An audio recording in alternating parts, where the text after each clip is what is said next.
आज 24 तारीख की यह अपडेट देश के लाखों पेंशन धारकों और रिटायर्ड कर्मचारियों के लिए बहुत अहम मानी जा रही है, क्योंकि यूनियन बजट 2026 को लेकर संकेत मिल रहे हैं कि न्यूनतम पेंशन में बढ़ोतरी का फैसला सामने आ सकता है। और यही वो मांग है जो लंबे समय से लगातार उठती रही है। महंगाई के इस दौर में दवा, राशन, किराया, बिजली, इलाज और रोजमर्रा की जरूरतें लगातार महंगी होती जा रही हैं। ऐसे में रिटायरमेंट के बाद अगर मिलने वाली पेंशन बेसिक खर्च भी पूरा न कर पाए तो बुजुर्गों की मुश्किलें बढ़ना स्वाभाविक है। इसी वजह से अब उम्मीद जताई जा रही है कि बजट 2026 के भीतर या फिर बजट के तुरंत बाद इस मुद्दे पर एक ठोस घोषणा हो सकती है और इससे बड़ी संख्या में पेंशन धारकों को राहत मिल सकती है। फिलहाल जो जानकारी सामने आती रही है उसके मुताबिक ईपीएफओ से जुड़ी पेंशन व्यवस्था में न्यूनतम पेंशन का स्तर काफी समय से वही बना हुआ है और पेंशन धारकों की मुख्य चिंता यही है कि कई वर्षों में खर्च तो बढ़ गया, लेकिन न्यूनतम पेंशन में वैसा सुधार नहीं हुआ जैसा जमीनी जरूरतें मांगती हैं। कर्मचारी संगठनों का कहना है कि आज के समय में यह राशि व्यवहारिक जरूरतों के हिसाब से पर्याप्त नहीं बैठती और इसी कारण न्यूनतम पेंशन बढ़ाने की मांग लगातार तेज होती रही है। कई संगठनों ने यह भी कहा कि न्यूनतम पेंशन को सम्मानजनक स्तर तक लाने के लिए एक मजबूत निर्णय जरूरी है, ताकि रिटायर्ड कर्मचारी अपने बुढ़ापे में सिर्फ गुजारा नहीं बल्कि गरिमा के साथ जीवन जी सकें, थोड़ा सुकून ले सकें और इलाज जैसी जरूरतों के लिए किसी पर निर्भर न रहे। इसी बीच अलग अलग स्तर पर बातचीत और मुलाकातों की खबरें भी आती रही हैं, जहां प्रतिनिधिमंडलों ने मंत्रालय स्तर पर अपनी मांग रखी और संकेत यह भी मिले कि सरकार इस दिशा में विचार कर रही है। साथ ही यह मुद्दा केवल चर्चा तक सीमित नहीं रहा बल्कि न्यायिक स्तर पर भी इसकी प्रक्रिया और पहलुओं पर बातचीत की बातें सामने आती रही हैं। ऐसे में बजट 2026 को एक संभावित टर्निंग पॉइंट के रूप में देखा जा रहा है, क्योंकि बजट वही समय होता है जब सरकार सामाजिक सुरक्षा से जुड़े बड़े फैसलों पर फोकस करती है और कई बार उसी दौरान या उसके बाद संबंधित बोर्ड और बैठकों में आगे की कार्रवाई की दिशा तय होती है। पेंशन धारकों के लिए सबसे अहम सवाल यही कि अगर बढ़ोतरी होती है तो कितनी होगी और कब से लागू होगी, क्योंकि लाभ तभी वास्तविक माना जाएगा जब वह तय तारीख से नियमित भुगतान में दिखाई दे। अब बात करते हैं उन मांगों की जो अलग अलग मंचों पर बार बार सामने आती रही। कुछ मांगे ये कहती हैं कि न्यूनतम पेंशन को कई गुना बढ़ाकर ऐसा स्तर बनाया जाए जिससे से कम दवा, राशन और मूलभूत जरूरतों की व्यवस्था हो सके। अलग अलग सुझावों में अलग अलग आंकड़े सुनने को मिलते हैं, लेकिन सामान्य धारणा यही है कि बढ़ोतरी ऐसी होनी चाहिए जो महंगाई की वास्तविकता के करीब हो। यहां एक बात बहुत साफ है, रिटायर्ड जीवन में आय के स्रोत सीमित हो जाते हैं और ऐसे में पेंशन का मजबूत होना केवल आर्थिक राहत नहीं बल्कि मानसिक सुरक्षा भी देता है। जब पेंशन स्थिर और पर्याप्त होती है तो परिवार पर बोझ कम होता है और बुजुर्गों का आत्मसम्मान बना रहता है। अगर आप चाहते हैं कि ऐसी अपडेट आपको समय पर मिलती रहे तो एक बार सब्सक्राइब जरूर कर लें, क्योंकि आगे की जानकारी भी इसी विषय पर लगातार आती रहेगी। इसी अपडेट के साथ ईपीएफओ से जुड़ी सेवाओं को सरल बनाने की दिशा में भी कुछ नई तैयारियों की चर्चा चल रही है। कई पेंशन धारकों को क्लेम अकाउंट लिंकिंग, दस्तावेज सत्यापन और अन्य प्रक्रियाओं में बार बार दफ्तर के चक्कर लगाने पड़ते हैं। खासकर बुजुर्गों के लिए यह काफी मुश्किल हो जाता है। ऐसे में एक व्यवस्था की बात सामने आई है जिसमें सदस्यों की सहायता के लिए सुविधा सहायकों जैसी व्यवस्था तैनात करने की तैयारी हो सकती है, ताकि तय प्रक्रिया के अनुसार एक निश्चित शुल्क पर सदस्य जरूरी कामों में मदद ले सके। अगर यह व्यवस्था सही तरीके से लागू होती है तो इससे पेंशन धारकों के लिए काम आसान हो सकता है, समय बचेगा और अनावश्यक दौड़भाग कम होगी। हालांकि किसी भी सुविधा का वास्तविक लाभ तभी होता है जब उसे पारदर्शी तरीके से, सही नियमों के साथ और बिना शोषण के लागू किया जाए। इसलिए पेंशन धारकों को किसी भी नई व्यवस्था में अपने दस्तावेज, ओटीपी या निजी जानकारी साझा करते समय सतर्क रहना चाहिए और केवल अधिकृत माध्यमों का ही उपयोग करना चाहिए। अब एक और मुद्दा है जिस पर देश भर में बहस और चर्चा तेज होती दिख रही है, और वह है सेवानिवृत्ति आयु को 60 से बढ़ाकर 65 वर्ष करने का प्रस्ताव। इस विषय पर अलग अलग वर्गों में अलग अलग राय देखने को मिलती है।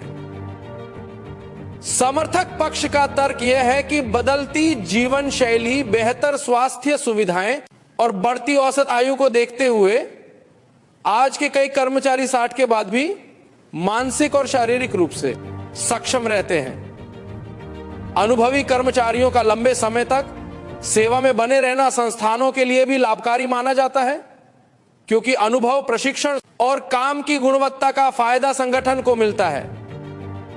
इसके अलावा जब सेवा अवधि बढ़ती है तो योगदान की अवधि भी बढ़ सकती है और इससे पेंशन राशि तथा वित्तीय सुरक्षा पर सकारात्मक असर पड़ने की उम्मीद की जाती है, क्योंकि लंबे समय तक योगदान लंबे समय तक आर्थिक स्थिरता का आधार बनता है।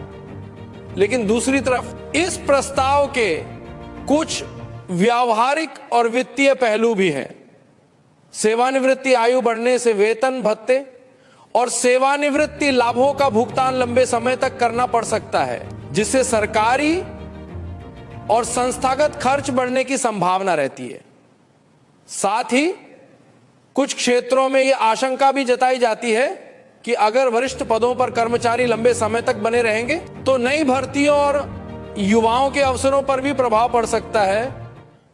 इसी वजह से यह विषय केवल एक फैसला भर नहीं है, बल्कि नीति, बजट, रोजगार और सामाजिक संतुलन से जुड़ा हुआ विषय है।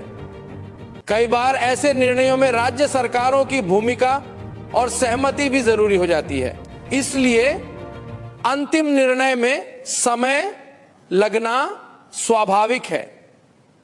अगर आप ऐसी नीतिगत खबरों को बिना चूक समझना चाहते हैं तो सब्सक्राइब जरूर कर ले, ताकि जब भी कोई नई जानकारी आए आप तक तुरंत पहुंच सके। अब आते हैं उस हिस्से पर जो विधवा महिलाओं, वरिष्ठ नागरिकों और दिव्यांग व्यक्तियों के लिए राहत भरी खबर के रूप में देखा जा रहा है। महंगाई और आर्थिक असमानता के बीच समाज के कमजोर वर्गों के लिए पेंशन केवल सहायता नहीं, बल्कि जीवन का सहारा होती है। विधवा महिलाओं के लिए, जिनके पास स्थायी आय का साधन नहीं होता, पेंशन का बढ़ना सीधे तौर पर सम्मानजनक जीवन से जुड़ता है। वरिष्ठ नागरिकों के लिए दवा और इलाज सबसे बड़ा खर्च बन जाता है, और जब पेंशन कम होती है तो या तो इलाज टलता है या फिर उन्हें दूसरों पर निर्भर होना पड़ता है। ऐसे में अगर पेंशन राशि में उल्लेखनीय बढ़ोतरी की दिशा में कदम बढ़ते हैं तो इसका असर वास्तविक जीवन में तुरंत दिखाई देता, क्योंकि इससे दवाइयों का खर्च, पोषण और रोजमर्रा की जरूरी चीजें संभालना आसान हो जाता है। दिव्यांग व्यक्तियों के मामले में जरूरतें कई बार सामान्य से अलग और अधिक खर्च वाली होती है। नियमित इलाज, फिजियोथेरेपी, सहायक उपकरण और कई बार देखभाल करने वाले व्यक्ति की आवश्यकता, इन सब का खर्च लगातार चलता रहता है। इसलिए अगर दिव्यांग पेंशन में सबसे ज्यादा वृद्धि की बात सामने आती है तो इसे एक जरूरी और मानवीय कदम माना जाता है। कुछ जगहों पर 10,000 तक की पेंशन राशि जैसी बातें भी चर्चा में आती हैं, लेकिन यहां यह समझना जरूरी है कि अलग अलग योजनाओं, राज्यों और राशि और नियम अलग हो सकते हैं। इसलिए किसी भी आंकड़े को अंतिम मानने से पहले आधिकारिक सूचना, पात्रता और लागू तिथि की पुष्टि करना जरूरी होता है, ताकि गलतफहमी न बने और लोग सही जानकारी के आधार पर अपना अगला कदम तय कर सकें। अब पेंशन धारकों के लिए सबसे बड़ा सवाल वही रहता है, कब से फायदा मिलेगा और प्रक्रिया क्या होगी। सामान्य तौर पर अगर कोई बढ़ोतरी लागू होती है तो उसके साथ लागू तिथि, पात्रता शर्तें और भुगतान की व्यवस्था भी बताई जाती है। कई बार यह बढ़ोतरी अगले वित्तीय वर्ष की शुरुआत से लागू होती है और कई बार बजट के तुरंत बाद संबंधित विभाग या बोर्ड के माध्यम से अधिसूचना जारी कर दी जाती है। इसलिए जरूरी है कि पेंशन धारक आधिकारिक अपडेट पर नजर रखें, अपने दस्तावेज अपडेट रखें, बैंक खाते की केवाईसी स्थिति सही रखें और किसी भी अफवाह या अधूरी खबर के आधार पर फॉर्म भरने, शुल्क देने या निजी जानकारी साझा करने से बचें। और अगर आप चाहते हैं कि ऐसी जरूरी जानकारी आपको सरल भाषा में मिलती रहे तो सब्सक्राइब जरूर कर लें, क्योंकि आगे भी इसी विषय पर लगातार अपडेट साझा किए जाएंगे। इस पूरे मुद्दे का सार यही है कि यूनियन बजट 2026 से उम्मीदें इसलिए जुड़ी है क्योंकि लंबे समय से लंबित न्यूनतम पेंशन बढ़ाने की मांग अब एक निर्णायक मोड़ की ओर जाती दिखाई दे रही है। रिटायर्ड कर्मचारियों की परेशानी वास्तविक है और पेंशन का पर्याप्त होना आज के समय में एक बुनियादी जरूरत है।